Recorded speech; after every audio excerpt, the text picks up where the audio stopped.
Hello mga bossing, itong video na to mga bossing para dyan sa mga kalbo mga boss. Isang nanonood dyan oh, may kalbo dyan oh. Tuturuan ko kayo kung paano magkaroon kayo ng buhok. Itong vlog na to ay totoo po ito, hindi po to for just entertainment only.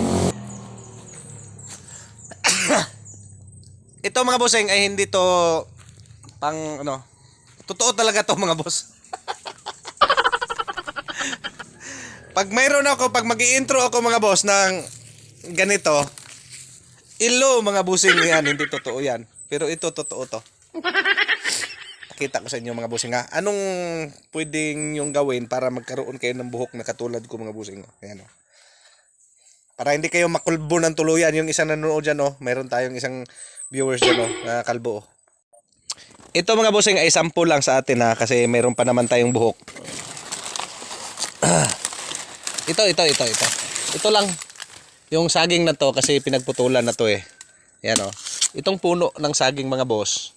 Sabi nung may nagbablog nito mga bossing. Na ang puno na ito, pag ginanon natin, pag pinutol natin to mga boss, ay yung tubig niya ay nakakagamot sa katawan.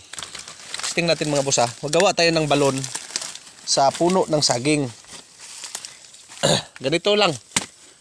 Pero mas maganda daw mga bossing, yung puno ng saging na gagamitin nyo, nagagawin yung balon, ay yung kuan, yung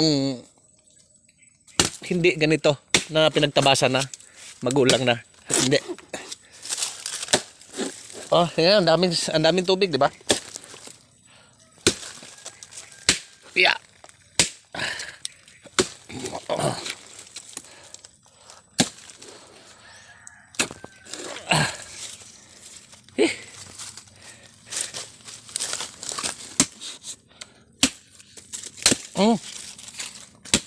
Ano kasi ng ano natin?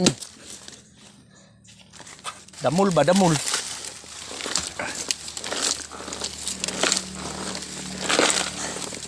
Yeah.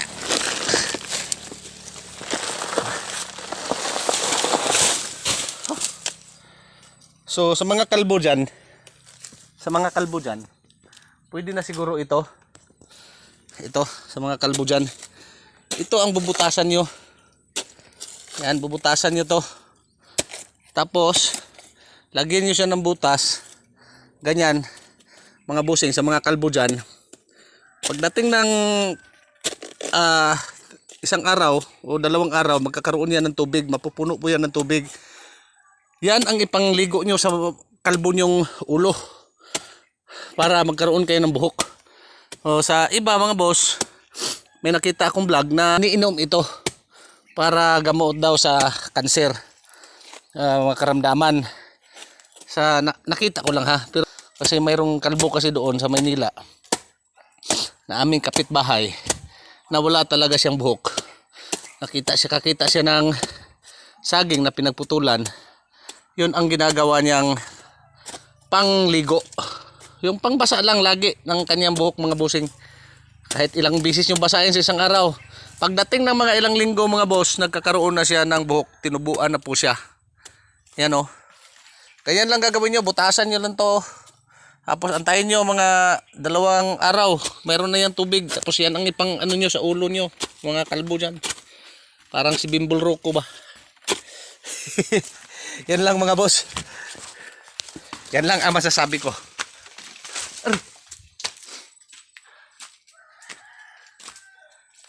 Damula,